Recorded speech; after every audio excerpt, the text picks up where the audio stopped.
What's going on, everyone? Alex Da Silva, Happy as Larry Group. Welcome to another episode of the Feel Good Show. My guest today is Lucy Kai. She's a trainee therapist, studying a master's degree in addiction therapy and psychology in London. Lucy has an incredible and very moving story to share with us today. Lucy, thanks for coming in. Thanks for asking me. It's a pleasure to be here. This is pretty cool, isn't it? Yeah, it's awesome. Yeah. It's great. I love this show. First guest. Yeah. I know. It's really exciting. I know. It is really cool. I never thought this was going to happen, if I'm honest. Yeah. I was really nervous. Was it? Yeah. And I'm nervous now because it's, you're the first guest that I've ever had here. So it'll be, I'm looking forward to this chat, that's for sure. So, let's just start with you. You grew up in East London, you grew up with your parents, your siblings. And I love your story because, everything seemed to just be as what we would label as normal, and all of a sudden everything just completely changed. So talk me through, talk us through your life and, and what happened and how it changed. Okay. Wow. So, like you said, things sort of started quite normal-ish for me. Like you said, I grew up in East London. My mum and dad were married. My dad is a musician. My mum kind of just did whatever job she could to bring in some money to feed us and to clothe us, to look after us. And I always try and, whenever I share my story, I always say, there's never any finger pointing or blame, when it comes to this kind of stuff. And when I want to share my story, it's because I'd like for other people to hear, the troubles that someone can go through and then come out the other end of it. Yeah, so, absolutely. I just kind of caveat that before I start telling my story. And also looking back now, I can realise, my mum worked really hard to look after us and to keep us well, to feed us. And she was very, very loving as a mother. So anyway, I digress. East London, grew up in East London. We didn't have much money at all. Like I said, my dad was a musician, so he would be in his studio a lot of the times working with artists. And my mum, like I said, she'd try and work sort of a handful of jobs to help feed us. And I had two older sisters, one younger brother, and just 4 normal kids growing up in East London. We used to play outside. We used to do all the cool things that you do when you're sort of living in the 80s era. And I had a really lovely little life. I went to school. I had friends. I never went without. I always had food. I may have always wanted, better clothes or better shoes or whatever. But, I guess I was relatively happy. Didn't spend much time with my dad because he was more interested in his music, really, looking back now. And then when I think I was about 6 or 7, my mum and my dad split, got a divorce. I think I was about 7 years old. And it was tough, looking back now. I didn't really understand why. I didn't know what was going on. Obviously, I didn't understand about adults' relationships. I just, I only knew my life as it was, I didn't really know for my dad to be around that much. And when he was, I loved my dad because he was my dad. So, I was just a little girl who wanted to have a relationship with her father. Sure. So, 7 years old, they divorced. We didn't really have anywhere to live, so we went and stayed with my grandparents. And we just kind of got on with life. My mum tried her best to find us a home that was suitable for all 4 of us. It was difficult because we didn't have a base for a long time. And anyway, sort of fast forward a little bit, we got a home through the council. They gave us a house. And not long after my mum left my dad, she met another man. And that's when my life changed completely. And so this man was extremely violent. He was a bully. He abused me, all of us, sexually abused me and my siblings. And, you know, my life just turned into this just hell, basically. That's the only way I can describe it, really. Yeah. I was terrified all the time. Like you know, even the simplest thing of going to bed, you know, it was awful, because not only would those things be going on, but also there was always loads of violence happening. So there was always lots of screaming and shouting and banging. And it was just like growing up in Syria.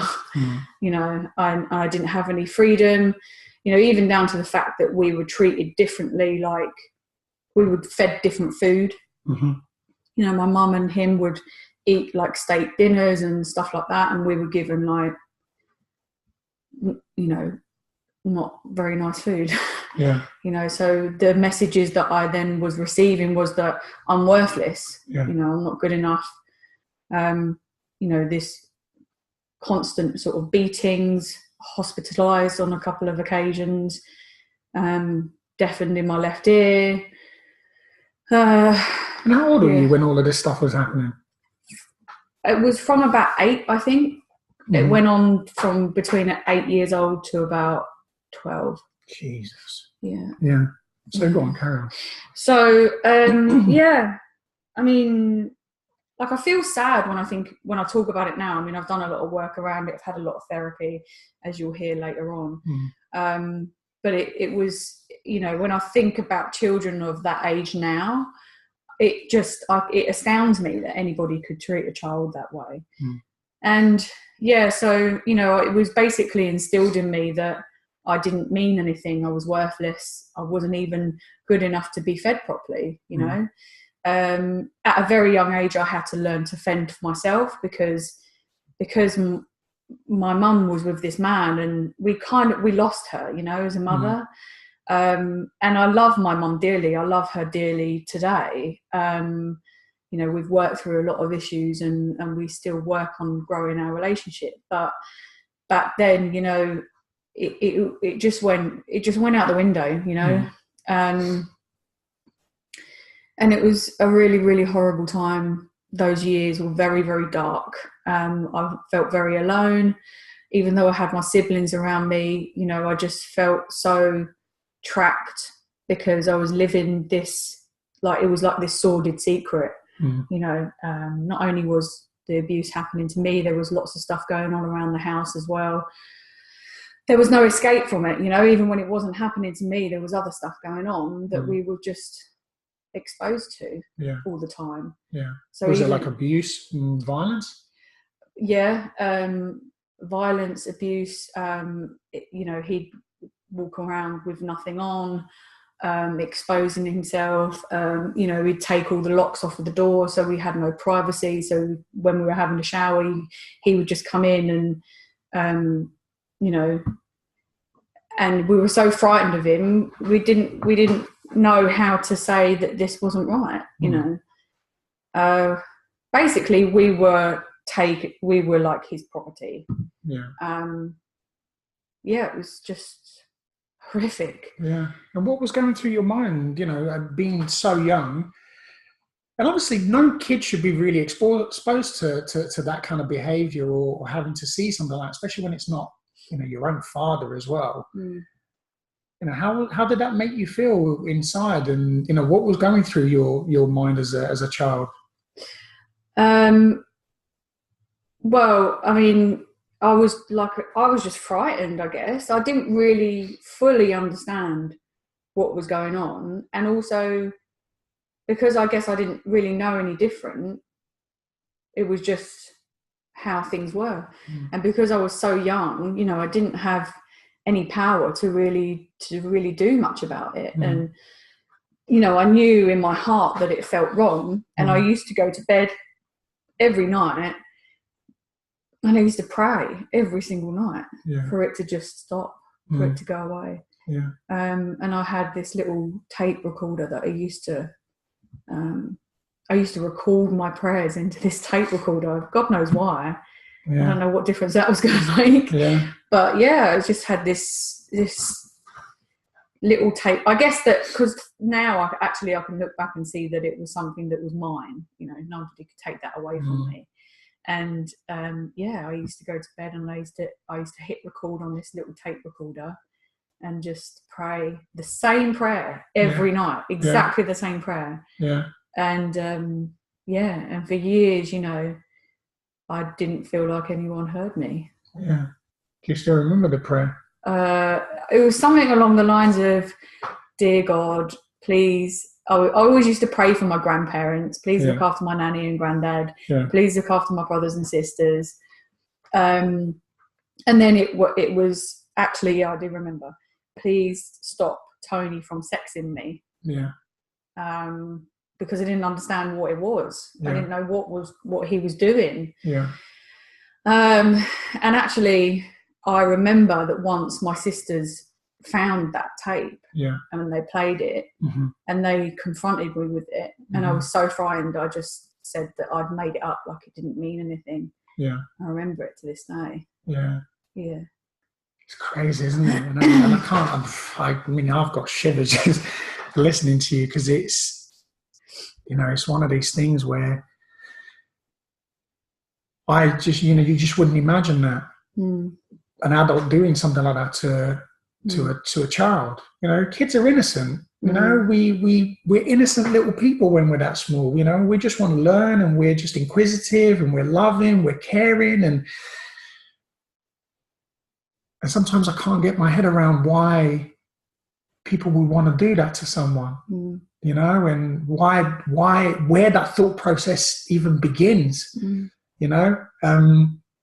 It's very difficult to understand, but I've read and watched a lot of programs about people with serious mental illnesses, and they're like psychopaths and paedophiles, and I've come to understand that the brain is a very powerful tool, and especially since studying this degree that I'm studying now, which I will move on to, I'm guessing at some stage, but it kind of helps me to understand a little bit why people behave certain ways, and how I've come to understand that behaviour, that the way he behaved was that he had some serious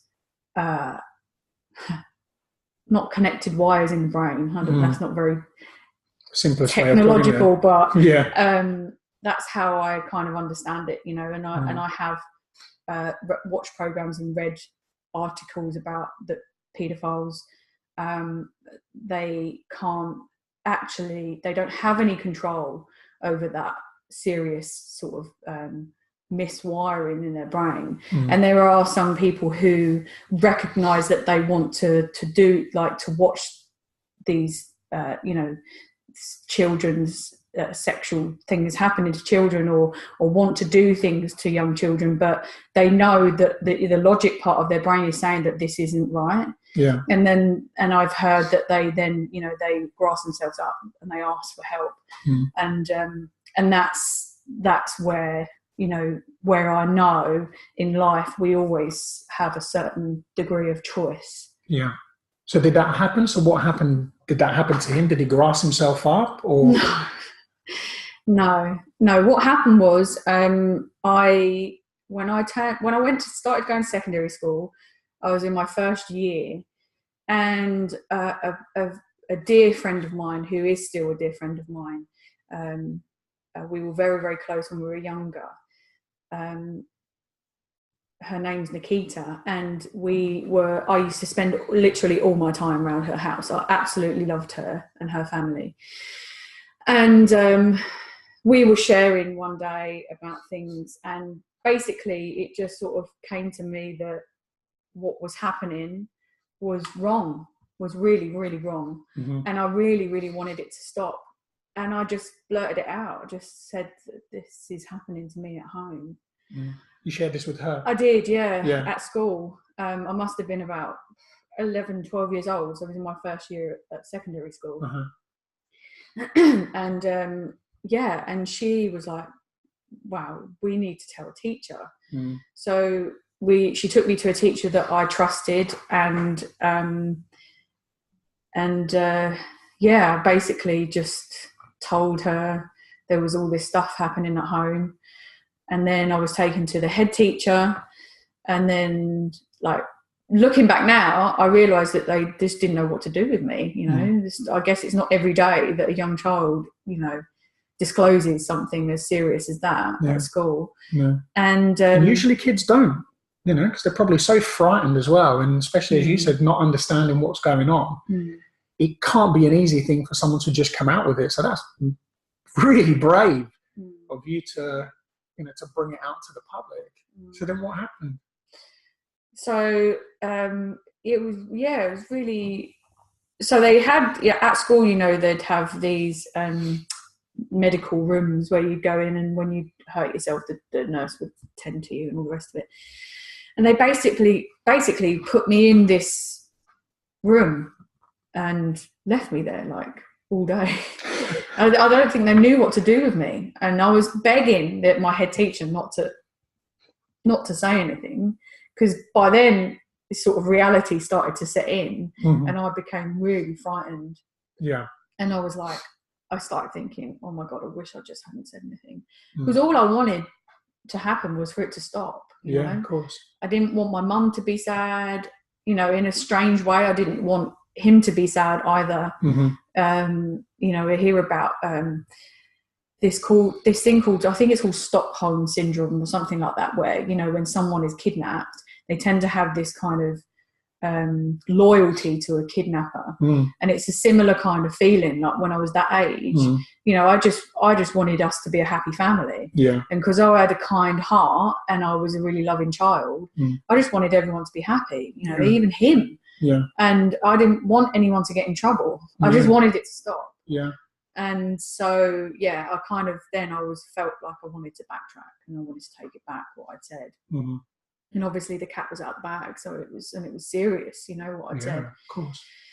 So, I guess that what was happening was, you know, because I was saying, please don't tell my mum, please don't tell my mum. I kept saying it over and over again. And it sort of came to the end of the day. The last bell went at school, and I was just panicking now. Like, I was terrified. I was left in this room on my own. There wasn't anyone there with me. And now looking back, you know, I think, you know, what the hell were they doing? They didn't even bring like a counsellor in or anyone to support me. I was just left on my own. Like. And no one came in to check on you, make sure you were okay? Every couple of hours, the head teacher would like pop her head around the door and just see basically I was still alive. But it was just really, like, I was left in this room. I didn't have, like, obviously back then we didn't have mobile phones. You know, I didn't have a book, I didn't have a computer, I didn't have anything to sort of keep me occupied. And when was this? So what age were you when this? It must have been about 12. Oh wow, About 12 years old. So, and the only thing that she did, which I remember so clearly, was that she took me to the tuck shop. After the last bell had went and everyone had gone home. It must have been about 4 o'clock. She took me to the tuck shop, and she opened up the tuck shop, and she went, take whatever you want. And I was like astounded. I was like, you wait until I tell my friends about this. I was allowed to take whatever I want from the tuck shop. I was like, I felt really privileged, and I just think of all the stuff that was going on, I was so excited by the fact that I could take whatever I wanted from the tuck shop. And I remember I didn't even take that much, you know. Even then, I was just like, didn't feel I was worthy enough, you know. That's what it boils down to. Like, I literally just probably had one bag of crisps and a bag of sweets, and that was it. I mean, and then so basically, fast forward a little bit, it must have been about 5 or 6 o'clock by this point. And she came in and she was like, okay, we'll need to take you through to my office. And she took me through to the headmaster's office. And I was just like, I didn't know what was going on. And I walked in and there was like a number of police officers. And my mum was there. And my heart just sank. And I was just like, man, I'm going to be in so much trouble. And I remember as well at that point, my my priority was making sure my mum was okay, even at that age. I was 12 years old. Yeah. And I wanted her, she was just, you know, in pieces. Yeah. Did she know what was going on? That's a difficult question. Yeah, I mean, I think that her denial was so strong that she may have suspected, but she just, I don't know the answer to that. Yeah. If I'm honest. Yeah. I know she knew there was, well, I mean, the violence was obvious. Yeah, it happened all the time. Yeah. Even to her, you know, even down to, he used to sort of, it's really odd, but they used to wee in a bucket. Yeah. And he threw a whole bucket of piss over me and my mum once. You know, just stuff. So she, you know, she knew that things weren't right. Of course. Yeah. Well, she was experiencing that kind of form of abuse herself, wasn't she? She was, yeah. I mean, God knows what she was going through as well. God.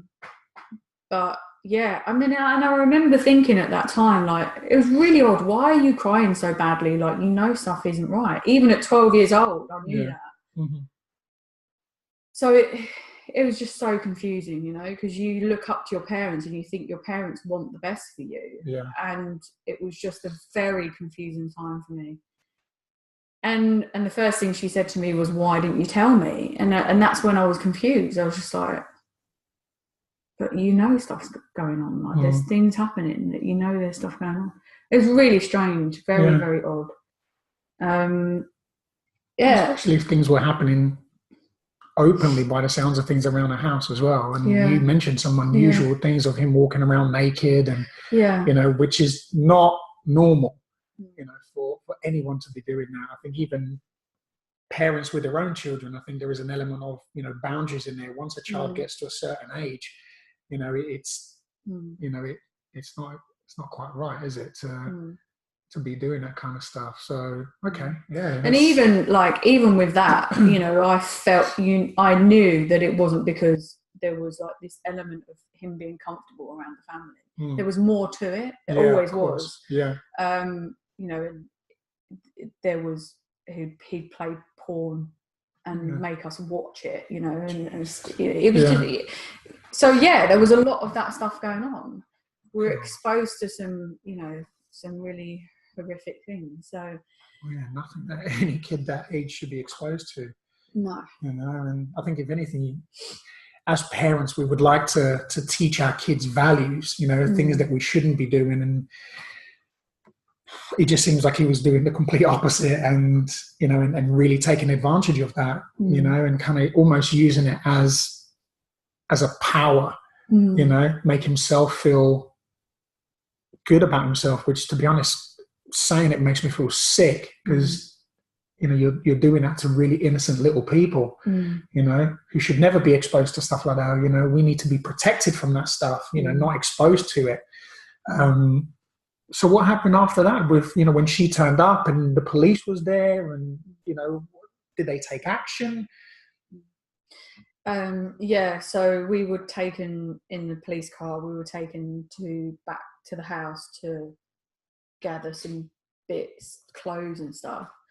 And even I remember then, like, I think he was in the house, but we didn't go in the house. I think my mum went in with a police officer, got some clothes and stuff. And as we drove away, I think he was like stood at the gate, like watching us go.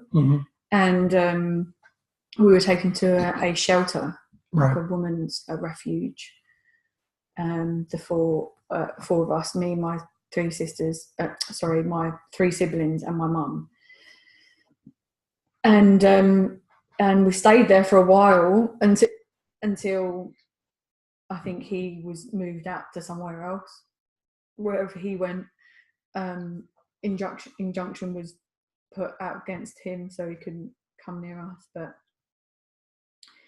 you know, even then, this investigation was going on, and later, years down the line, we sort of found out that my mum was still seeing him when she wasn't supposed to be. Whilst everything was happening, whilst they're yeah. investigating. Yeah. Jesus Christ. Yeah. So, yeah. Was he manipulating her to do this, or was she doing it no out of her doubt. own free will? Yeah, no doubt at all. You know, when I know the kind of person that he was or is, that she was very much controlled by him, and you know, I guess just brainwashed in a sense. Yeah. So and then this went on for a while. I'd come forward, you know, been brave enough to talk about it, and then there was a series of interviews that happened. I think then my sister came forward, said some stuff was happening. I mean, the details are just very muddy now for me. But it was obviously very traumatic. So there's a lot of stuff I don't really remember. Sure. But anyway, aside of all that, I mean, that all kind of went on for a while, and then came to the sort of time when it was supposed to be going to court, and I was basically stopped from going to court. Okay. By who? By my mum. Oh, right. Okay. Who I don't really know the full details of it, but I think you have to have like a guardian that agrees for you to go to court at that age. Right. And she refused to be that person for us. Why? Because now I know that he was saying to her that we're all lying, that we're just trying to ruin their lives, and you know, again, muddy memories. Yeah, of course. But as far as I understand, that's basically what happened. So I was prevented from giving evidence at court, and actually, as a result of that, for all the charges, he was found not guilty. Of all the charges against me, and they were really, really serious charges. So in today's, like in the UK law system, he can never be charged for those things against me ever again. Wow. In the UK law system. Yeah. So obviously that's been a very, very bitter pill for me to swallow, and you know, over the years, obviously that impacted me hugely. Yeah. And so that was the end of that. Yeah. And what happened sort of moving forward, you know, with your life, you know, did you go back to the house, or did your mum and him separate? We went back to the house, and the rule was that even though he'd been found not guilty of these things, he wasn't supposed to be really near us or living with us, or you know, anything like that. Right. But he came back to live in the house, and we had to keep it secret from like everyone. So we weren't allowed to say at school that he was living there. Because we were still seeing like counsellors and stuff for a little while after it all happened. Yeah. And we were basically like, before we used to have to go and see these counsellors, we were like briefed on what we should be saying to these people by your mum and by him. Like, I don't really remember her being involved in it that much. Yeah. I don't really remember, again, like, it's very muddy memories. Yeah. And yeah, so we were just told to lie, like, and that was what we were taught, you know. Yeah. We were taught that we were worthless. We were taught that it was okay to lie about serious stuff. Yeah, Jesus. You know, and we, you know, it even extends to us being encouraged to go and steal things from shops. Just like the worst, almost like the worst upbringing you could imagine. Like no morals we were taught, you know. Oh my God. Just really odd, you know. Yeah, so anyway, he came back and lived in the house. And where was social services? And you said you were having counselling and stuff, but usually don't they have someone that comes to the house and, we were and failed checks in? hugely by everyone. The system just completely failed us. That's just awful. Completely failed us. I mean, there's stuff going on now at the moment, and you know, which may change this, but I don't know. It's taken me a long time to come to a point where I have some acceptance around this. Yeah. Acceptance in which way? Acceptance that it's in the past and that it's happened. Yeah. And that there are acceptance over the things that I can't change. Yeah. And to fight for the things that I can possibly change. Yeah. And that's the best that I can do. Yeah. Because for years, you know, it's ruled my life, and I'm at a point now where, you know, I can't do that to myself anymore. Yeah, absolutely. So I had to accept firstly that it happened, accept that it wasn't my fault. None of it was my fault.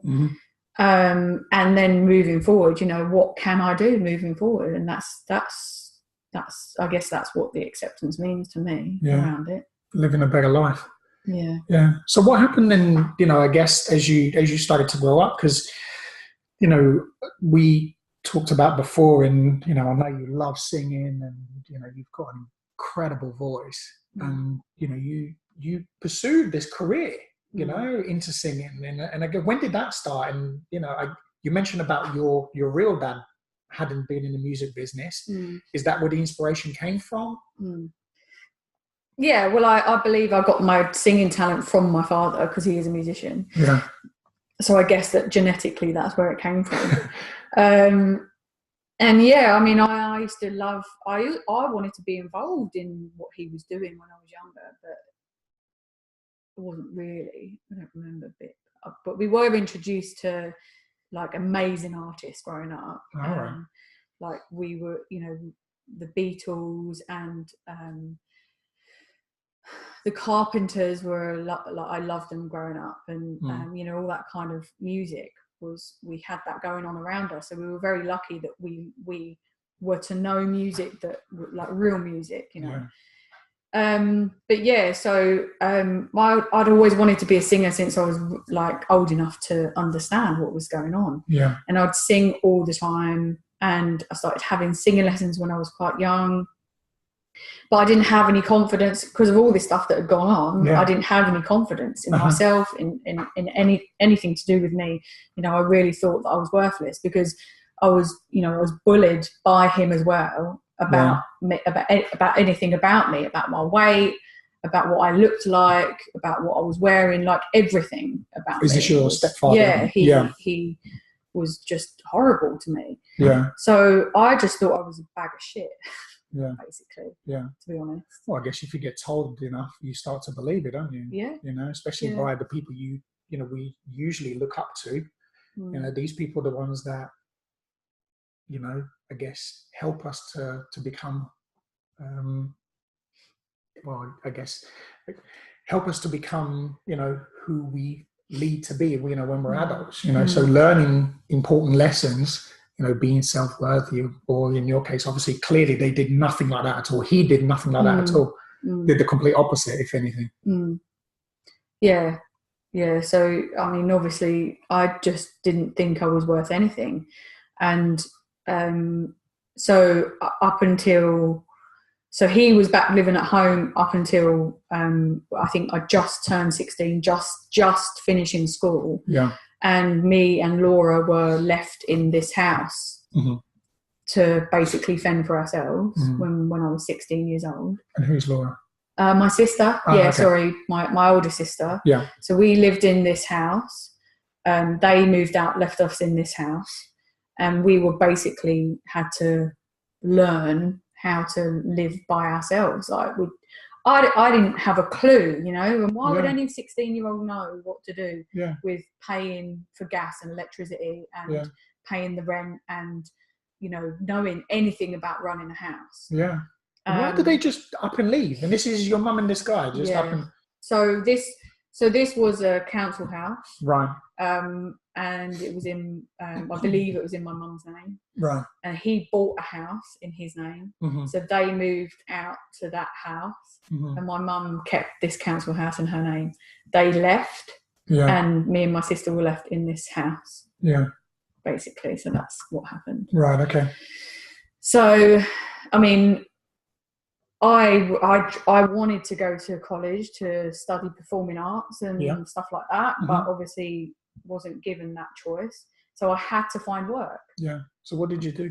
I worked as an office junior in an envelope manufacturer's. Wow. And that's where my sort of professional admin career started. Okay. And I learned a lot about computers, and I started to sort of realise then that I was quite smart. I'd never known that I was, because I'd done really badly on my GCSEs, and now I can understand why. Yeah. I mean, I just thought I was thick. That's what I'd been told, like for all of those years. I was just told that I was worthless, I was thick. My dad wasn't interested in, trying to help us either. Yeah. So basically I just, like I said, I thought I was a bag of crap. Yeah. So then as I went into this job, learned a little bit about just being in the working environment, basically. And I think I was there for about 2 years until I was 18. Yeah. And that's when I started to gained confidence in myself. And then I thought, so I'd always dreamt of being a Butlins redcoat. Okay. Because we used to go when I was really young, and I just admired them. I really, really wanted to be one. Yeah. And I dreamed of being one. And at 18, I sent off an application form to audition. I was invited along to open auditions. Yeah.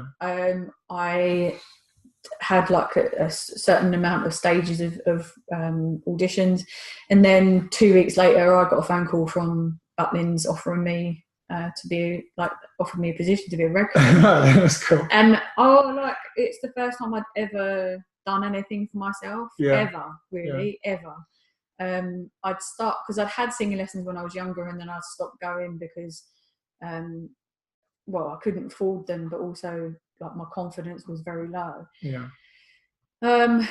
But yeah, I don't know where that came from. I guess that I dreamt of it when I was a little girl, so I applied and went for it, and then I got it. And and even that was high competition to get that job as an entertainer. So I knew that I was selected out of a good few hundred people to get that job. Mm-hmm.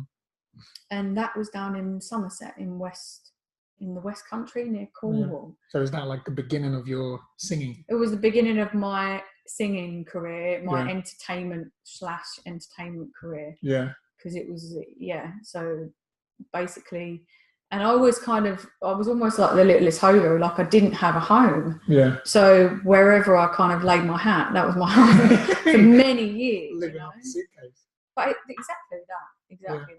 I didn't really have any possessions. I only really had clothes and shoes. Yeah. And so, I upped and left and went down to Somerset, took all my belongings with me. Yeah. And most amazing year of my life. Always think that, that, because I guess it means so much to me. I'd had nothing. Yeah. I didn't have myself, and that was when I really found myself. Yeah. I was really able to get to know who I was and what I liked, what I enjoyed doing. My confidence skyrocketed because I got an opportunity to be on stage, to be a compere. So I'd introduce guests on shows and stuff like that. Yeah. And then my singing with a live band, in front of, the biggest audience was a couple of thousand, which was the main venue on the peak night within, the holiday season. Yeah.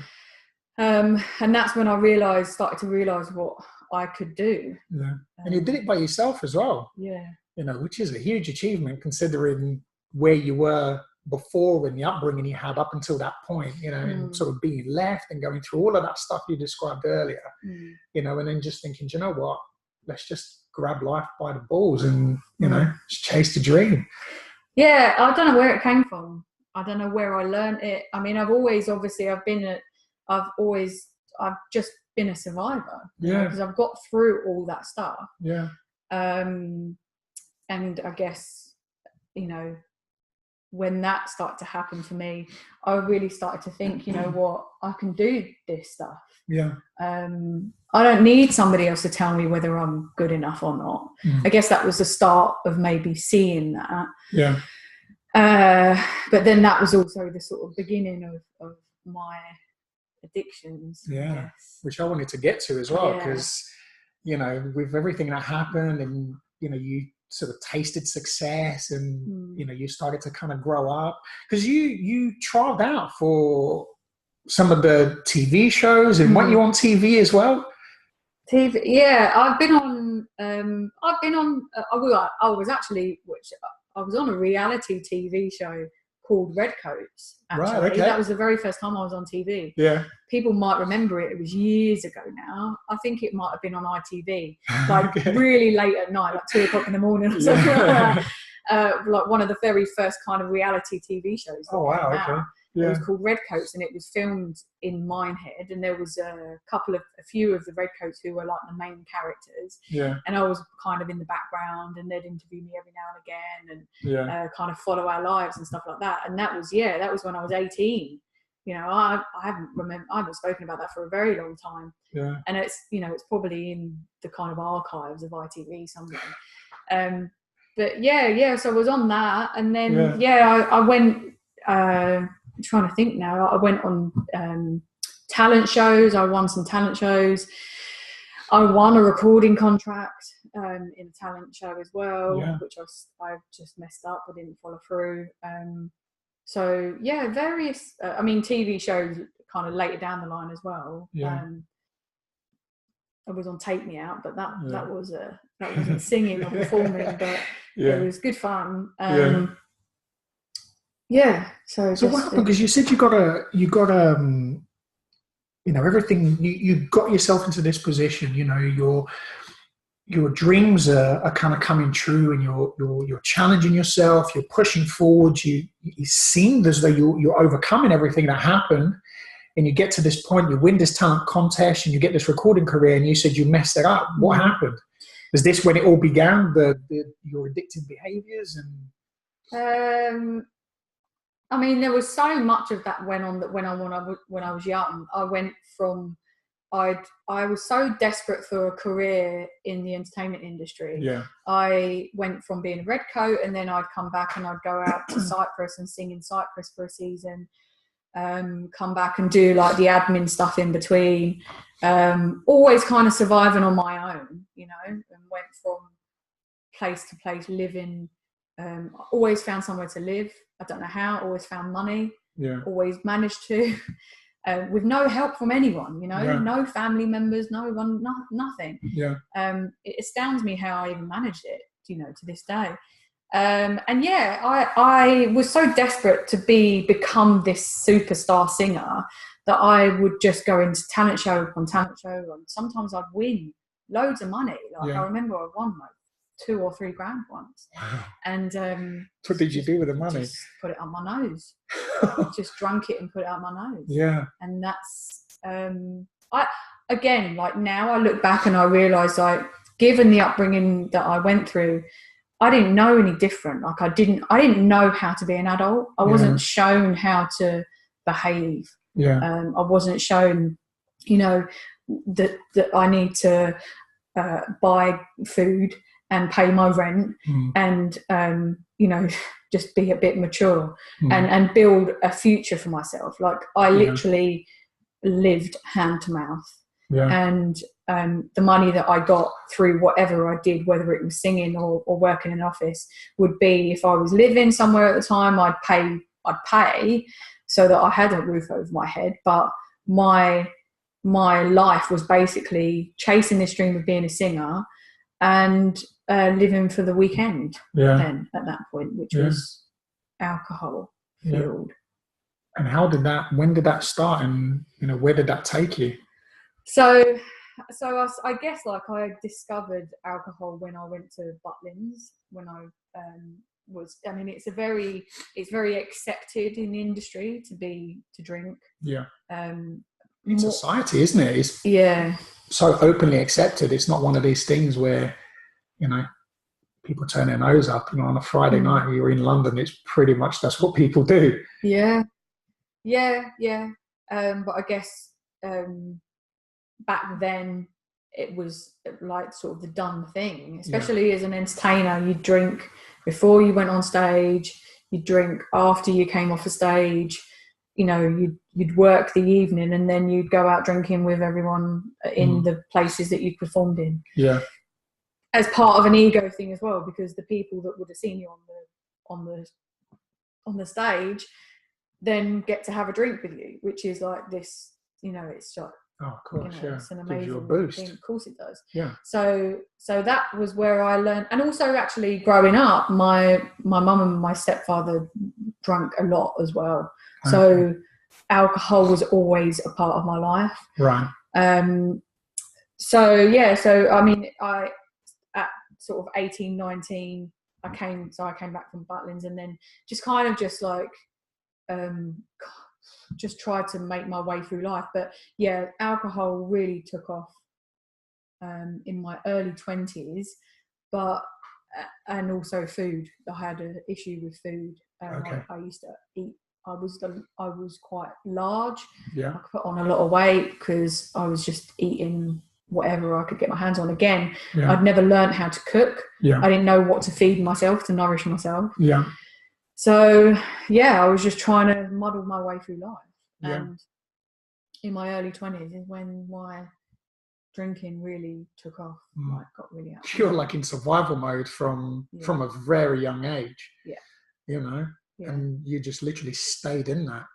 Yeah. And how growing up as well, especially as we start to get a little bit older, we start to understand the things that happened to us before, and and there is an element, I guess, that or did that happen to you, where you sort of look back at your life at any point, and did you use alcohol and drugs and food to I guess sort of numb the pain, or or forget the feelings? Yeah, looking back now, I know that I was doing that. At the time, I didn't realise. I just thought I was just living life. Like, I didn't understand that the food would give me. It would comfort me. I guess I didn't realise that that's what it was doing, and the reason why I ate so much and so much of bad stuff was because I didn't feel good in myself. So I was trying to find something to make me feel good about myself. And then obviously when I realised alcohol could do that as well, then that kind of went hand in hand. And I mean, drugs weren't part of my story for a long time. Right. I didn't agree with drugs for a very long time until I tried them in my early 20s. Yeah. And again, like, I never became actually reliant or addicted to drugs, but they were something that I enjoyed doing very much, and in copious amounts when I could. Yeah. But it was food and alcohol that was my biggest issues. So what happened? I mean, how bad did it get? I mean, it got to a point where I tried to commit suicide, which was when I'd started drinking a lot. I think I was about 22 at this point. I was a very traumatized young lady. Like, I was just, there was something wrong with me all the time. I didn't know what. Right. I was on one hand, I was trying to live this life of this girl that was a talented singer who presented this kind of image to the world that everything was great and that I was, living this fun, happy life. But I guess now I can look back and realise that what was going on inside was I was very, very, very troubled. Carrying around a lot of trauma, obviously things that happened to me, and I tried to take my life. And it obviously wasn't successful, but I ended up in hospital and all the rest of it. And that was a bit of a turning point for me, because what actually happened was the nurse at the time he asked me if I wanted to contact anyone, and I asked for him to call my mum. And he called my mum, and anyway, the strangest thing was that she sent Tony down to the hospital. And I remember I was in a cubicle in A&E, and he came into my room, and I just remember, like, it was the first time I'd ever stood up to him. And I just basically screamed at him. Like, I was like, I can't remember exactly what I said, but I just said, like, just get out, and, you know, whatever it was. Yeah. So because up until this point, actually, they'd stayed married. Right. And I'd had a very kind of tempestuous on-off relationship with them, because it felt wrong. Like, it was so strange. It was really strange. Yeah. And I guess, like, part of me knew that part of the reason why I wanted to commit suicide is because I was so troubled that it was a lot to do with that. And so when I came out of hospital, that was a turning point for me. I decided that I didn't want anything else to do with them. Yeah. So I basically for the very first time, told him what I thought of him. Yeah. Told my mum I didn't want any more to do with her, and I cut them out of my life. Wow. But yeah, but that was still that was the descent for me. That was when things just got worse and worse and worse. Yeah. And is this when the drinking got worse? And is that when you then started taking drugs? Yeah. I drank. It was mainly alcohol for me. Yeah. And then kind of like about 2 years later, I was told by the doctor that I had some serious health issues, and that basically I was told by the doctor that I had really advanced polycystic ovaries, which is where cysts form on the ovaries, and it's if you have them to a severe degree, it's almost impossible to get pregnant naturally. Right. And I was told that by my doctor, and the doctor gave me an option. He said, you can have them burnt off, but that can damage your fallopian tube, so it could limit your chances of getting pregnant even more. Or you can change your diet and you can lose weight, and that could help it to improve. Yeah. So that's when I discovered bulimia. Oh, wow. So that's when that started. That was the kind of I started to go swim. I was very big. Yeah. I wanted to lose weight, so I started going swimming to start with. And then that's when I don't know where the idea came from to make myself sick, but maybe I must have seen it on a program once, or heard someone that was doing it. Yeah. Started doing it, and very quickly saw that my weight plummeted. Like, the weight fell off of me. Yeah. I went from a size 16 to a size 8. Jesus. Within about a year, I think it was. Very, very quickly. Yeah. And that's when the bulimia started for me. Wow. Yeah. And were you still drinking? Yeah. At the time as well? Yeah. Yeah. Jesus. And I met my then only other long-term relationship when I was like 24, something like that. Sure. 23, 24.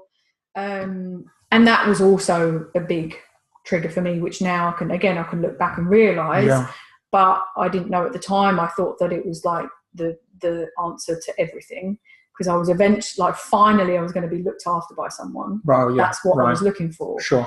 And so my bulimia was just out of control. My drinking was out of control. I stayed in this very disastrous relationship for 5 years. I mean, now I can look back and realise that, we just really weren't right for each other. Yeah. I was in a very dark place. He was wherever he was at the time. I mean, it was just two children trying to be in a relationship together. Yeah. Now I can realise that, and we were just not right. It was, so obviously, what happened during that time was because I wasn't getting satisfied by somebody else. Right. I was satisfying myself by my bulimia yeah. getting worse and my drinking getting worse. Yeah. He spent a lot of time away, so I was on my own a lot. Right. So I had an opportunity to act out with these things in Right. that way. Uh-huh. So that went on for 5 years, up and down, splitting up, getting back together. Eventually we split up after about 5 years together. And now I'm in my late 20s. Yeah. And now I have a real opportunity to drink. Because you're out of the relationship. Yeah, not just that also, but, you know, because if you'd have had the life I've had, you would drink how I drink. Yeah, sure. So not only have I just come out of this... So I guess you use that, what happened in your past, as a...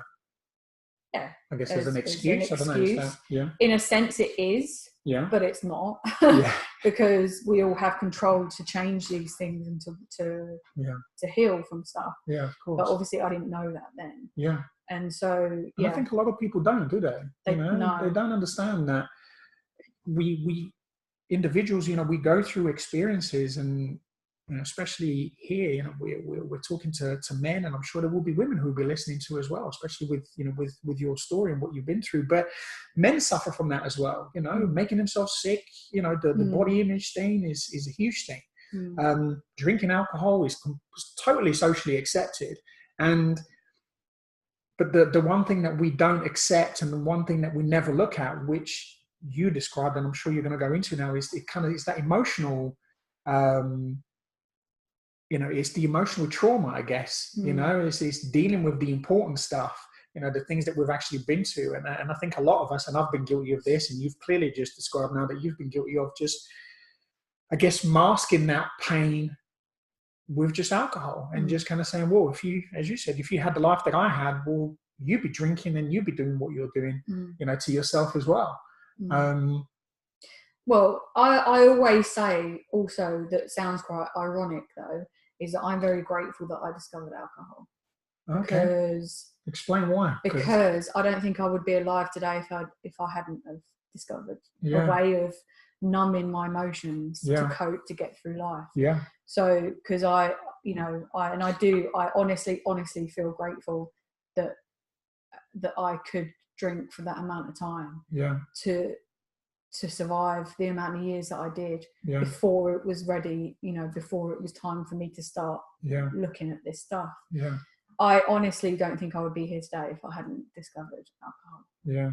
Which is really ironic, because it was what brought me to my knees. Yeah. But I'm well aware of the fact that if I'd have not had that as a coping mechanism, that I would have taken my life a long time ago. Yeah.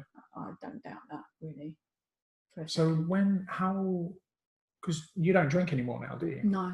Yeah. So what happened, you know, what got you to change? You know, what was that triggering point, you know, the sort of the penny dropped, or the rock bottom? Yeah. You know? So like I said earlier, I managed to always survive through life, and I don't really know how I did.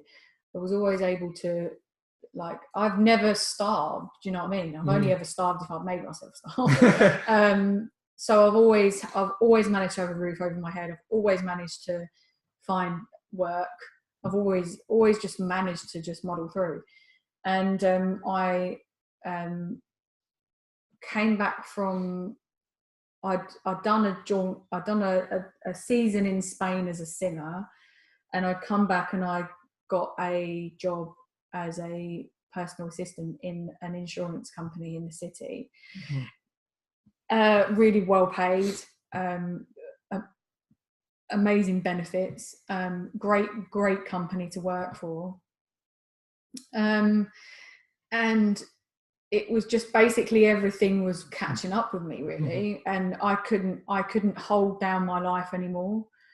And I was just drinking, like, now it was starting to become out of control. Like, when I'd drink in the mornings. Wow. I mean, I'd never be drunk at work. I never drank at work either. But I was constantly taking Mondays off from work sick. I was telling lies to try and get away with stuff. Just authentically, not me as a person. Sure. and it just basically all this stuff started to catch up with me. Yeah. And I remember I mean, my bulimia again was like still really bad, and I had a close friend at this job that I was working at who just saw me get to this point where I was just crying all the time, and I didn't know why. I didn't know what was wrong with me. And she said to me that we had private healthcare and that I should try and go and maybe get some help. Mm-hmm. I was at a point where I was like, how is anything or anyone going to help me? Like, I seriously didn't think, like, I thought I was just going to be a pisshead for the rest of my life. Yeah. I honestly thought that's what I was going to be. Did you try and stop on your own before? Did you try and kind of quit? Yeah, I did. I stopped drinking for about 3 months. Okay. Because I guess subconsciously I knew I had a problem. Right. But again, because it is socially acceptable, I just thought that I was being a young girl, like in the city, working in the city, having fun. And not realising there was a huge problem there. Yeah. No, yeah, not really knowing and not wanting to really know either. Because again, there's no way I could have understood having a life without drinking as well. So yeah. And so I went to the doctors who, I think he might have asked me about my drinking, and obviously I must have lied. I can't remember, but I basically said I'm depressed. Signed me off of work for a couple of weeks, whatever it was. And then at the end of it, I said, oh, by the way, I was wondering if you can give me a referral to see a consultant at the Priory, Priory Hospital, which is well known for being a rehab, but also well known for, having psychologists work there, psychiatrists, they look at mental health and therapists and all the rest of it. So he gave me a referral letter to go to the Priory, and I came straight out the doctors and walked across the road into the off licence and bought a load of alcohol. So I was signed off of work. My flatmate was away on a business trip at the time for about 10 days, however long it was. So that was the beginning of the end. Like, my breakdown just happened over that 10 days. Yeah. So did you know that, I guess you were kind of getting to that point where enough was enough? It's either sort yourself out or die. I guess I'm not consciously. I don't know. And now, like, I look back, it just doesn't. I didn't even know what I was doing. Honestly, I didn't even know. I couldn't see a way out of it. And so, like, I didn't know how long I was going to drink for. I remember over those 10 days, like, I would drink. I drank everything that was in that flat as well. Everything that my flatmate owned. My poor flatmate that had, expensive bottles of alcohol that I just took and drank because I had lost respect for anyone or anything. Yeah. And I'd drink whatever time of the day it was. I'd drink, pass out, fall asleep for a couple of hours, wake up, just start drinking again. Pass out, wake up 2:00 in the morning, drink, pass out. That was it for 10 days. Jesus. And also I would order in takeaways and binge on the food, and then just bring it up, like binge and purge, drink. I was just a mess. Wow. Like, it was horrific. I remember at one point I couldn't even make it to the toilet because I just not kept anything down for days. I'd been drinking, and I'd wrecked. My room was just wrecked. Where I'd fallen over and things were just smashed, and and then eventually it kind of got to the Sunday night when my flatmate was due back from her business trip, and and the flat was just disgusting. Yeah. And she I'd passed out in my room. She'd probably come back, found it how it was. And I remember, like, I had made an appointment to go to the Priory the week before, but called up and cancelled because I wanted to carry on drinking. And I'd made an appointment for that Monday morning. So something must have told me that something was going to have to change. Because I'd made an appointment for that Monday morning to go. And in the morning I woke up, I'd had a message from her, and she, rightfully so, had said, I've had enough. She was living with an alcoholic. My behaviour was out of control, and she basically said, like, I've had enough, something has to change. And off I went to the Priory. I didn't see her because she'd gone to work like any normal person would on a Monday morning. And I don't really remember the trip over to the Priory. I mean, I hadn't washed for God knows how long. And then that was the beginning of all this stuff changing. So what happened? So did you go in? Did you get therapy, or what was the, what happened in your life? What was I went in a pinnacle moment. I remember getting to Southgate Station, which is the nearest station to the Priory in North London. And I was really disorientated and still probably drunk. And I was like, didn't know where the Priory Hospital was. I had my phone on me. So I phoned a taxi from the station, from the train station. Anyone knows where the Priory is compared to where the Southgate Station is will know. It's like a 5-minute walk, if that, maybe 10 minutes tops. But, I got into this taxi and he drove me up to this place. And so the Priory Hospital is a private rehab, and it's set in, like, there's a really long path like road with trees either side of it that leads up to this, like, opens out into this big manor house. And it's beautiful. It's a beautiful place. Backs onto this huge park with a big lake at the back, and all this kind of stuff. So, but I just didn't know what was going on around me. So anyway, I got out of this taxi and went into this building, and I had this appointment booked with this consultant. I remember going into the consultant room with her, and she asked me, like, she started asking me questions about my background and why was I there and what did I want, and I was just like, I don't know what to do anymore, like, but I just don't want to die. Like, I think I'm going to die. And it sounded so dramatic, but I just didn't know what to do with myself anymore. And and she said, well, we've got 2 options for you.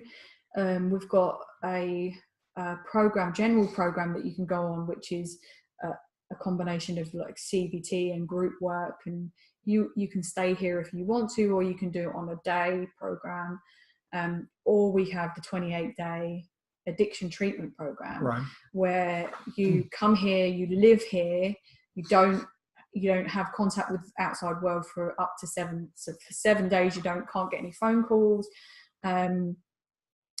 You basically confined to the hospital for 28 days. You can't go anywhere. You don't have any freedom.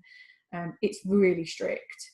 And I was so desperate to get away from my life that I just saw it as, like, I'll come here for 28 days and I'll come out and everything will be fine. And that's what I thought. I thought I was going to be fixed. So what was the reality? Couldn't have been further from the truth. It sounded like the easier option, but actually it was the harder option. But thank God I did go for that option, because this is the 28 days stay. 28 days addiction treatment program. And then the next minute she said, right, I said, well, I think I need to go on that one. I mean, I know I'm drinking a lot. I just don't want to drink like this anymore. I just want to stop. And so then she brought in one of the therapists who worked on the program. And that's when, like, there was something about this woman that I just felt like she got me. Like as soon as she started talking to me, it was like she knew what I was going through. Yeah. And that's when I just absolutely broke down, and I couldn't stop crying. I couldn't stop crying. And for those 28 days, I could not stop crying. Wow. I couldn't stop. And within that 28-day program, I learned about what addiction is. Mm-hmm. I was introduced to the 12-step program, which I know that Russell Brand talks a lot about, and specifically at the moment in the media. And I know that he follows that, and it's a huge, it's worldwide. Yeah. A lot of people have got well from following that 12-step program and from living that life. And that's where I was introduced to it myself. And honest, I would never have thought of landing into rehab was going to give me the life that it has today. I mean, because I didn't have a pot to piss in. Yeah. So the fact that I was then accepted to go into a private treatment centre, which cost a lot of money. Yeah, I can imagine. A lot of money. The job that I'd taken had private healthcare, so they paid for all of this stuff. And treatment since then as well, you know, it's just so that was the beginning of everything changing. Yeah. Wow. So how long have you been in I guess sober? I went into rehab in 2014, June 2014. Okay. I stayed sober for 16 months after that, and then I relapsed for a day. Okay. And I've stayed sober since then, so I'm coming up again now to 3 years sober. Yeah. But I've been working on myself and in recovery for 4 years. Oh wow. Yeah. Yeah. So when you say working on yourself, because you mentioned the 12-step program, you know, which does work, it's amazing. And did you do any external work as well on yourself? Yeah, so when I came out of the 28-day program, after 6 months, I then went back into the Priory for a program called, it's a trauma treatment program. Okay. It's the foundation's, the lady who wrote the program, I guess. It was a lady called Pia Melody. Yeah. She's an American lady who treats patients with severe trauma. Sure. And so I went back in and stayed in hospital for another 7 days. Okay. I was given medication at the time as well to help me through this trauma program. I did that 7 days, continuous therapy throughout those few years as well. Yeah. And then another 6 months after that as well, I did the same program again. I went back into the hospital for another 7 days. Yeah. Did the trauma program again. I've had what's called EMDR. It's a form of treatment for trauma victims. Right. I've had just continuous therapy. I went to a charity that's based in North and South London, and they give counselling to survivors of sexual abuse. Wow. I've had that as well. So for 2 years, I had that counselling as well. Yeah. And I think that's most of the stuff. I mean, obviously, I've enlarged my spiritual life as well. So right. I go to meditation retreats. I meditate daily. So, like in terms of my healing, that's pretty much what I've done. Yeah. And what did that do for you? Because I think, you know, it's important, especially what you've described with your life, what you've been through, and you know what you've put yourself through afterwards as well. You know, trying to chase your, you know, those dreams, and you know, and literally pulling it all down, and you find recovery, and it's almost like you continue to put yourself through this pain, you know, because surely looking at that stuff can't be easy. No, it made me ill. Like, it was so awful. It made me ill, but I knew well enough that when I did those programs, that I would stay in the hospital because I knew that I had some severe trauma to work through. Yeah. And having experienced it to a small degree when I was in the 28-day program, because they also do some trauma work when you're in there. Yeah. And I knew what it did to me then. Yeah. So I knew that if I was going to come back into the hospital and look at that stuff for 7 days, I needed to have the professional support to get through it. Yeah. And even after coming out of the hospital, after I'd done the 7 days as well, it physically, it made me unwell. Yeah. And like people do say, you know, why would you keep dragging up that stuff? You know, why don't you just leave it where it is? Yeah. But for me personally, I knew that this would keep coming up until I looked at it. And I am a true believer in that you have to run through a fire to get through the other side, and you have to get burnt again. Honestly believe that. That's my own personal view. Yeah. Everyone can do what they want with their life. You know, if they don't want to face up to that stuff, if they don't want to do that and they want to do it in another way, then that's fine. Good luck to them. You know, whatever works for you. Absolutely. But for me, I didn't know that it was going to heal me. I didn't know it was going to make me better. I just knew I had to try. Yeah. Because I didn't want to live with that stuff inside of me anymore. Yeah. And luckily it's been very it's been very effective for me. For me, to release a lot of the stuff that I believe that I was carrying around with me for all those years. So were you able to work through things and get the sort of the acceptance you needed to be able to move on? Massively so, by doing all that stuff. Yeah. I have to things still come up. Sure. Because all these memories are never going to be completely wiped away. No. But the work that I've done has released a lot of the toxic shame that I was carrying around, which is what made it difficult to handle. Yeah. Now I can see it more subjectively as something that did happen to me, doesn't have to own me. Yeah. That's the difference now. And that's powerful as well, isn't it? Yeah, it is. Yeah. And I think it's interesting with that stuff, and I completely agree with you. I think it's, you know, going through the emotional pain, you know, I say this a lot, you know, it's short-term pain and long-term gain. You know, what you go through, you know, going into therapy or, you know, coaching or, you know, whatever it might be, whatever the individual decides to go down, or even, as you said, going into, you know, a treatment center or 12-step program, going through, you know, this journey is so important, you know, and I think, and I personally have done that, you know, going through that pain, understanding what that pain is, being able to work through it, accept it, and it's almost like just letting go of it. You know, it doesn't happen automatically. It doesn't happen just like that, but, you know, it's something that with continuous work, it does get better and better, you know, and life does change, you know,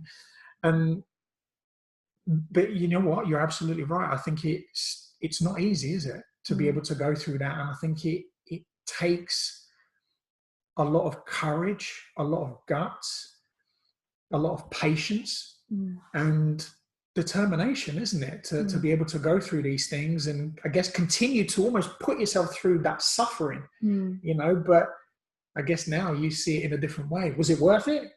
Yeah, it was. I'm really glad I did it. It's been a really hard few years in my life, though. Yeah. Really, really hard, because I didn't know when or if things were going to get better. Yeah. In terms of the trauma stuff, you know, because the easiest part was putting down the alcohol. Yeah. As funny as that sounds. Yeah. It really was the easiest part, because, you know, you don't have to have alcohol to survive. Yeah. And I guess that I was so done feeling that way, that I was actually glad that didn't have to be part of my life anymore. Yeah. And I'm not saying it was a walk in the park, because my life was surrounded by alcohol. So there were a lot of changes I had to make, but that the harder part was dealing with the aftermath of not being able to use that. Like I said earlier, I used it I self-medicated by drinking. Yeah. And now that was taken away, I didn't have a crutch. Yeah. I felt lost. Yeah. Emotionally, I felt lost. Yeah. Like, because I realized how much I relied on alcohol. Yeah. But, you know, even though I say it was easy to put it down, it was because I didn't even really like drinking. I didn't actually really like the taste of alcohol. Yeah. I just liked what it did for me that Sure. I couldn't do for myself. Yeah. The hardest part for me was the bulimia, was coming to terms with learning how not to do that. Yeah. And that took me a good year and a half into my recovery to get some balance, to stop behaving that way. Yeah. Because again, it was something that I realized I was very attached to. Yeah. It was another one of my coping mechanisms. Yeah. I guess you used that as well, didn't you? Because you used food, you used alcohol, and I guess at times you used drugs as well. You know, to, as you said, self-medicate. And well, we have to eat to survive, right? Of course, we don't have to drink alcohol to survive. Yeah. And so I had to get my head around the fact that I had to learn to eat properly. Yeah. And to realize what I was doing to myself when I was doing that was a form of self-harm as well. Yeah. God, yeah, and that's so true, isn't it? To because it is, isn't it? You're harming yourself. Yeah. You know, you're putting your body through a lot of agony and pain. You know, and people don't realize that. It's interesting. I had a conversation with someone a couple of days ago and explained to them how powerful the brain is. I've learned to love the brain. You know, sometimes as frustrating as my brain can be, sometimes I've learned to absolutely love the brain and the body and how it works and the function. And I've come to realize, just in my own, and again, this is not from an expert point of view, this is just something that I've learned for me, about me, you know, and I've just started to realize it. So what it was is I was explaining to this person, you know, our brain works to protect us. You know, hence the reason we remember so many things. And, you know, when you're talking about your emotions, and sometimes things get triggered when we're in a different place, and, you know, we may remember something that has nothing to do with what's going on at the time. And we were actually talking about, you know, drinking and alcoholism. And I said to them, I said, you know why we sway, you know, after we've been drinking too much? And he didn't understand, you know, he didn't know why. And I explained that we have fluids in our ears, you know, and these fluids keeps us balanced. And as we start to drink, and, you know, and the more we drink, we dehydrate. And those fluids, obviously, then, you know, they kind of, the fluid levels, I guess, go down. And that's when we start to sway around. I then started to realize in my own little terms, how I came to terms with that is, that's my brain telling me that something is not quite right. This is my brain saying to me, you're drinking this stuff and it's starting to make you feel ill. You know, you're now swaying. So this is my warning to you, to tell you to stop drinking. But, you know, like you and I've experienced this, is I just kept drinking and drinking and drinking. And then my body then gets to another level where it then starts to turn around and say to me, you need to stop now, because, you know, you're going to be sick, or I'm going to shut you down. So in other words, you're going to pass out. And I know people sometimes call it blackout, you know, and I think, I'm sure you would have experienced that. I certainly did. Many times. Yeah, not knowing how the hell I got home, and, you know, waking up still fully clothed, or waking up and there's sick all over the floor, and, you know, which is scary, you know, not understanding how on earth I went from, you know, place to place to place. Sometimes I would have lost hours. And that's when I started to realize the damage that I was doing to myself, you know, not only mentally, physically, and I guess spiritually as well. And then, you know, what my poor brain was trying to tell me, you know, and what my body was trying to tell me as well, you know. And yeah, it's just incredible how our body works to try and protect us, you know, yet we still go out and we still do this stuff, you know, and which is not good at all, is it? You know, it's really damaging. And I've come to realize that, and, you know, as you have, that I don't need to do that stuff to myself anymore, you know, and I can live an amazing, beautiful life, you know, clean and sober, and not having to worry about, you know, am I going to survive? Am I going to hurt somebody? Am I going to hurt myself? You know, am I going to be safe? People around me going to have that kind of peace of mind? What advice would you give someone who's struggling? You know, somebody who could be listening to this now, and maybe going through exactly the same stuff, but not, they might not be able to go to a treatment center or afford to do it. What kind of advice would you give that person? What route can they take? Mm. Are there help out there? So you mean for addictions? Yeah, somebody who struggled with, with addiction, alcoholism, and you mentioned about bulimia, what advice would you give these people, and what can they do? Well, I would recommend, because this stuff, I mean, I was very lucky that I went to a private treatment centre, and still to this day, I don't understand really how that happened. But there are government agencies, there are voluntary sector treatment centres. There are free helplines, drugs and alcohol helplines. Because I'm now studying my degree, I volunteer in an agency that is government funded. So there is help out there. You just need to phone up one of these helplines, and they will, you got to talk to Frank or whatever. Yeah. But there is the 12-step fellowships are free to go to. It doesn't cost any money, and they are everywhere, all around the world. And it doesn't necessarily mean you have to follow exactly that. Like if you go to the 12-step fellowship, it doesn't mean you have to do the program if you find it difficult, because there is this whole spiritual side to it. Sure. Which I know for me, it helped me, but I didn't think how was it going to help me. But you will find support there, and you will meet people who have struggled with the same thing. Yeah. So I would always recommend going to seek out a 12-step fellowship. Yeah. And also I would recommend finding online one of these either charitable organisations that deal with the specific issue that you want to look at. If you're struggling with an eating disorder, there are charities that deal with this kind of stuff. Yeah. There's Action as well, that deal with that. They can help support. There is support out there. Yeah. You just need to ask for it. It's not.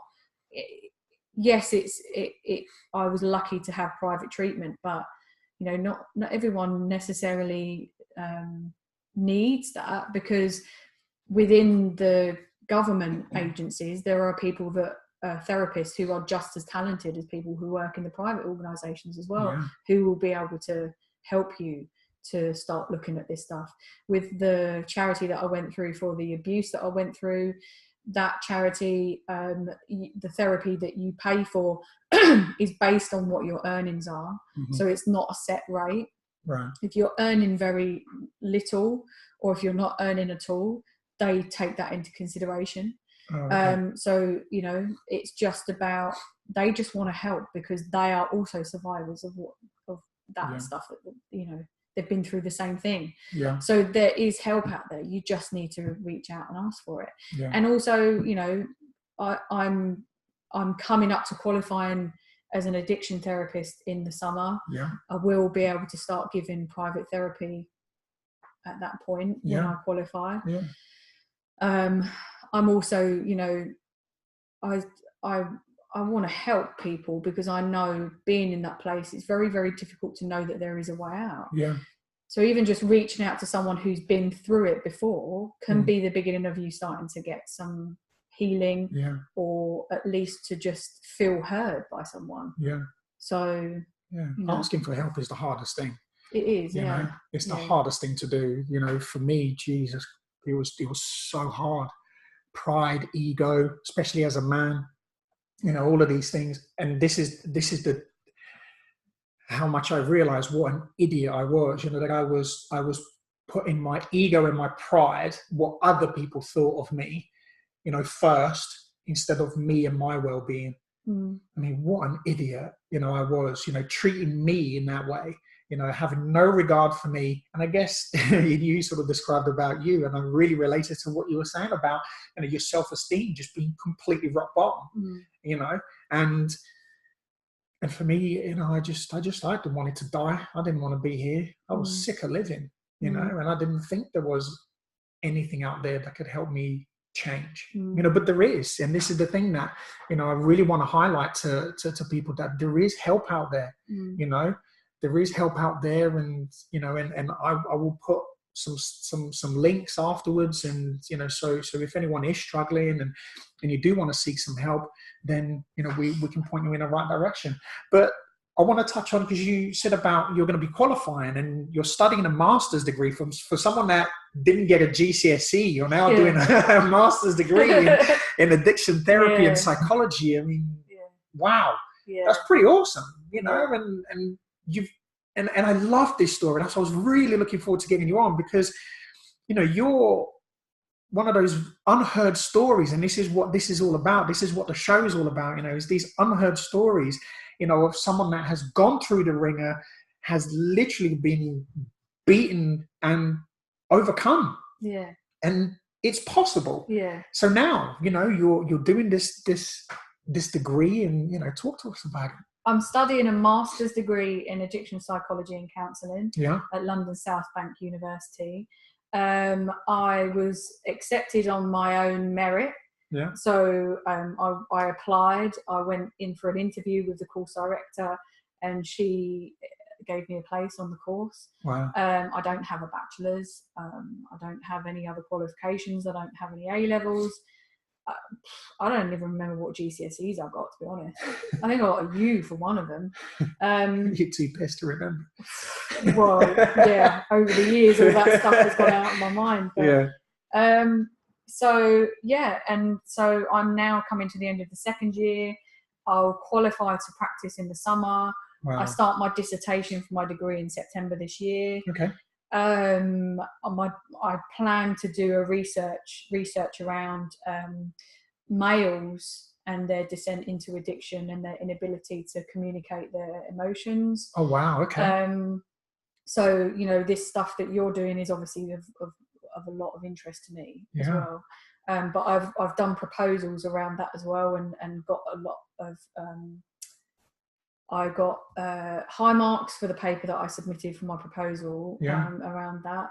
And I find it intriguing because it's not an area that I thought I would have been interested in. Yeah. Because I'm quite a girly girl. Yeah. But it's something that intrigued me, because as part of one of the papers that I wrote, I looked at, you know, mental health statistics and around men and how they learn behaviours when they're younger that the lessons that they're taught is that they don't say how they feel, they don't communicate their emotions.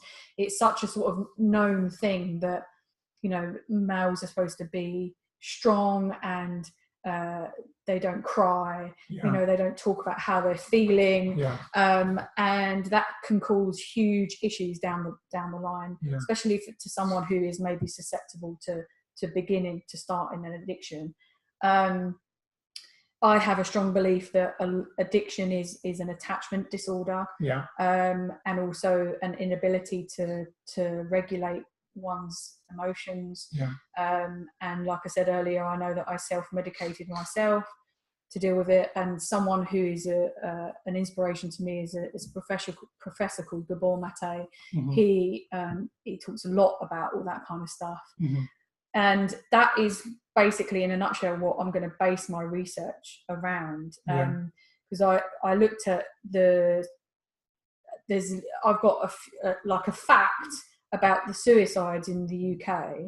In 2016, there was 5,668 suicides in the UK. And of those suicides, I mean, they're linked to mental health issues. Sure. But of those suicides, 75% of those were males. Jesus. 75%. Wow. That's from the Office for National Statistics. I've got that online.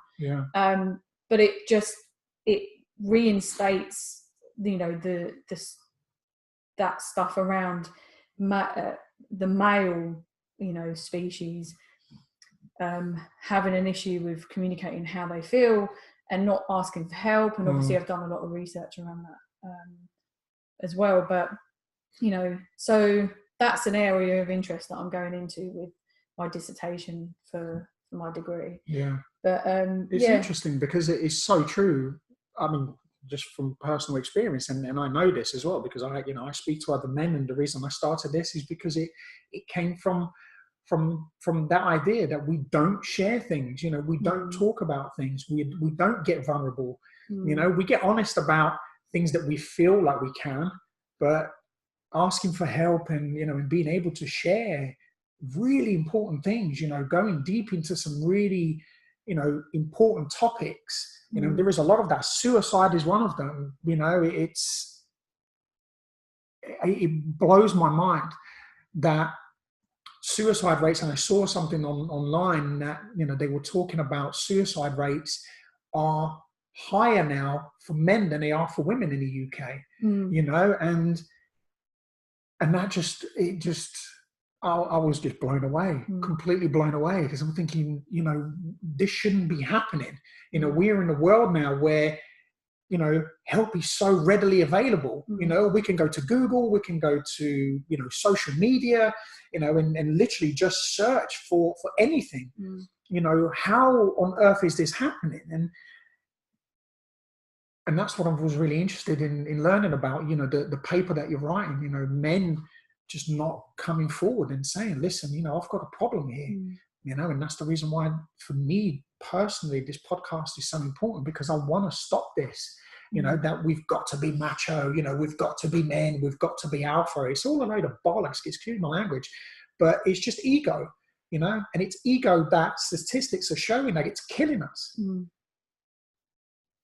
And that's sad, it's heartbreaking, if I'm honest, and you mentioned something that was really interesting, and I wanted to see whether, if we've got a little bit of time just for you to touch on, because you said about addiction being was it an attachment disorder? Yeah, that's really interesting. Yeah. Can you talk about that a little bit? Yeah, that's interesting. It is, because you can see that in many different ways. You know, it can be seen as attachment. You didn't form a proper attachment with your caregivers when you were a baby. Yeah. It could be related to that you wasn't given the emotional support, even like at a very young age. Yeah. It could be seen as that. So the basis of it is that if you're not given that attachment as a young child, in whatever way it is, whether it is as a baby or up to a certain age, 6 or 7 years old, that you don't learn how to you don't form that bond with your caregiver to a certain degree. So the attachment that you are supposed to have formed with your caregiver is sought out in other ways.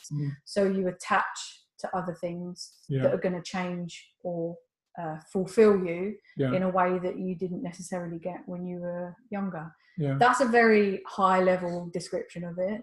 And obviously there's a lot more to it. But I really believe that on the basis of my studies, that's a big part of where addiction can come from. Because when somebody forms an addiction to whatever it is, whether it's alcohol, drugs, sex, relationships, iPad, TV programs, whatever it is, that what they're seeking out is to change how they feel. Like they don't feel comfortable just sitting with themselves. So they're trying to attach to something else to fill that void. And again, that's a very high level way of describing it. But then all that self-medication comes into it with another professor that I'm very interested in, which is Dr. Kanzian. He talks a lot about self-medication and how we use substances to deal with emotional dysphoria, to change how we feel, so that we don't have to, so that we feel, inverted commas, normal. I guess this is a thing, isn't it, that in today's society, what is normal? It's almost what's dictated by society. You know, what the media tells us that what normal is, you know, what our peers are telling us what normal is. It's almost like and I've experienced this, and you've just described it, you've experienced this, that, you know, we just kind of seem to follow what either the trend is, or, you know, what society tell us. So, right, so society historically has told us that as men, you know, we need to be emotionless, we need to be brave, we need to be strong, we need to be, you know, providers, we need to be this, that, so on and so forth. And we grow thinking that that's, you know, this society's little rule book that I've never seen, but it's interesting that we all live by it. And I constantly question it and go, well, says who? But the thing is, we don't know. People don't know about, you know, they don't know any different.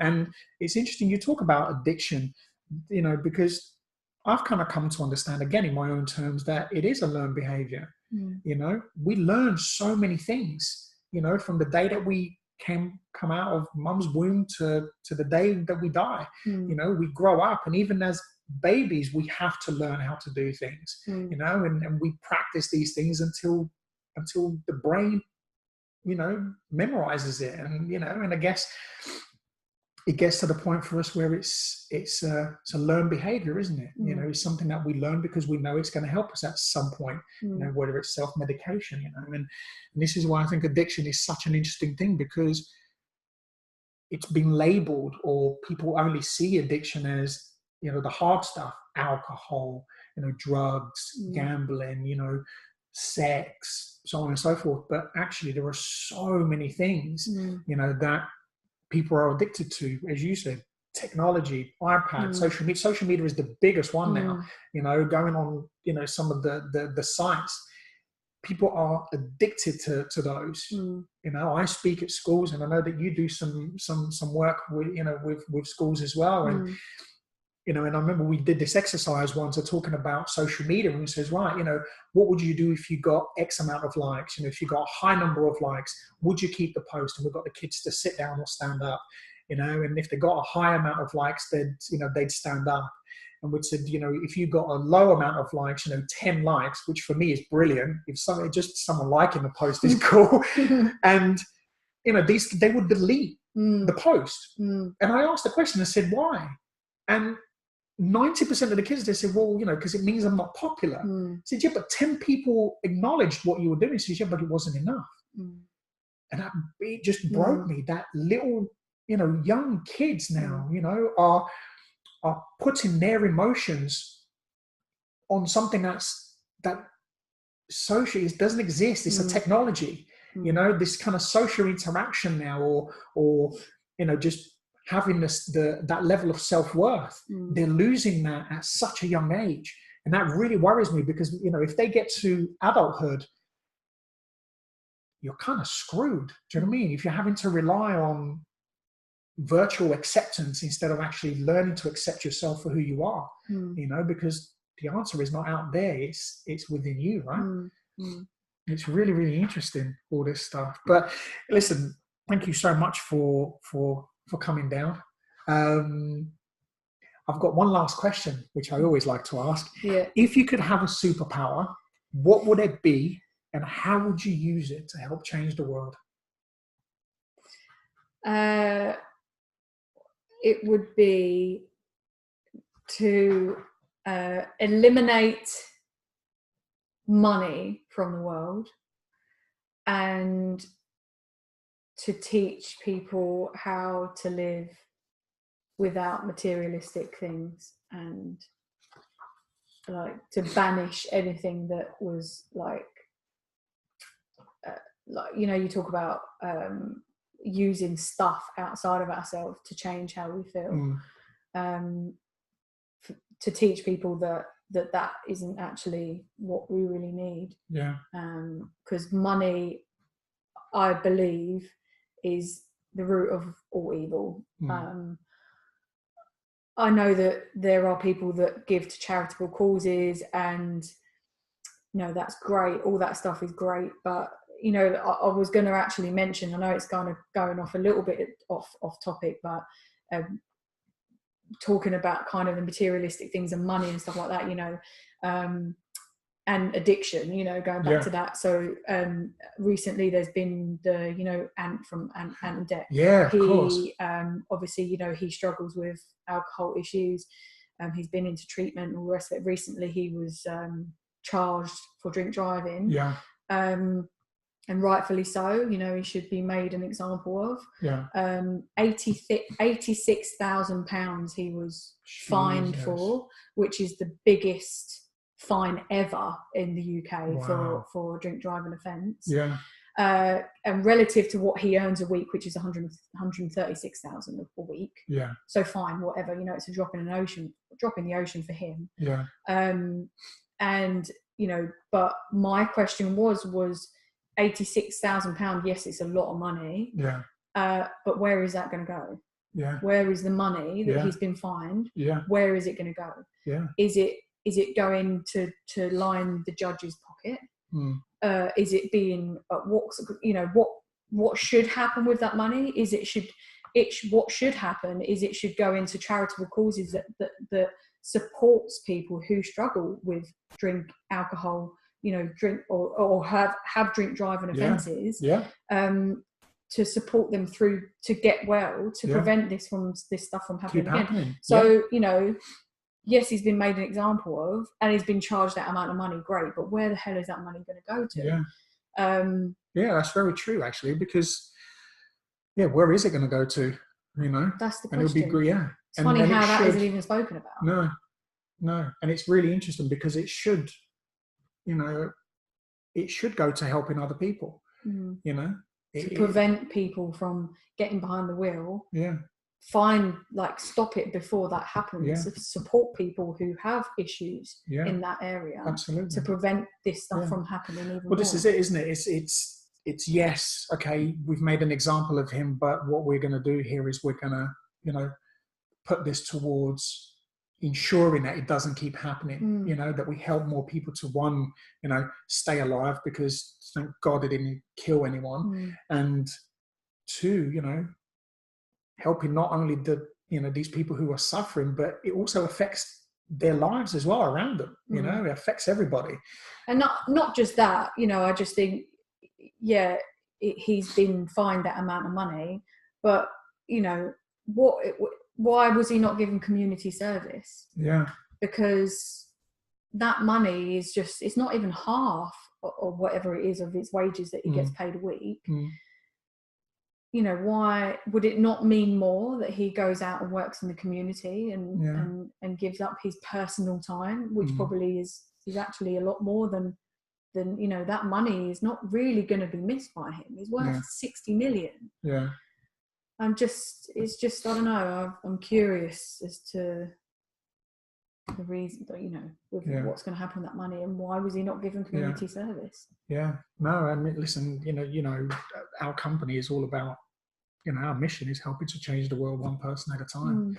You know, we want to make sure that people are helping each other, you know, and that we are here to create a solution, you know, and hopefully it would be lovely, wouldn't it, if, you know, the government and, you know, the powers that be start to take the same stance, you know, that we actually start giving back and looking at these causes and, you know, and helping people to find a solution, you know, to change their lives.